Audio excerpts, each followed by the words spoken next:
புதுச்சேரி தவளக்குப்பம் அடுத்த அபிஷேகப்பாக்கம் பாரதிதாசன் வீதியைச் சேர்ந்தவர் பிருத்விராஜ். இவரது சிறிய தந்தை ஜெயபாலன். இவருக்கு சொந்தமாக மீனாட்சி சிவபாக்கியம் என்ற திருமண மண்டபம் தவளக்குப்பத்தில் உள்ளது. அந்த திருமண மண்டபத்தை பிருத்விராஜிடம் விற்பதற்கு 2009ஆம் ஆண்டு விற்பனை மாற்று உடன்படிக்கை ஒப்பந்தம் தயார் செய்து 75 லட்சம் ரூபாய் பணம் பெற்றுக் கொண்டார்.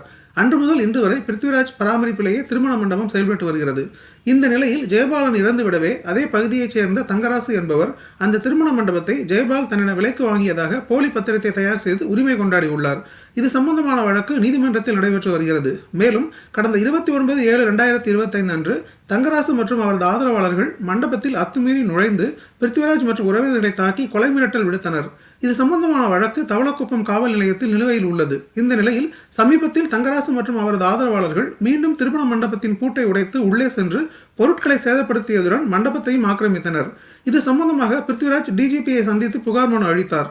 அந்த மனுவில் இந்த விவகாரத்தில் தங்கராசுவின் பின்னால் தமிழ்நாடு அதிமுக முன்னாள் அமைச்சர் MC சம்பத்தும் அவருடைய மகன் பிரவீனும் உள்ளார்கள் என்றும், எதிர்த்தரப்புக்கு ஆதரவாக செயல்படும் ஆய்வாளர் ஆறுமுகம் SI முருகானந்தம் மீதும் கடுமையான நடவடிக்கை எடுக்க வேண்டும் என்றும் தெரிவித்துள்ளார்.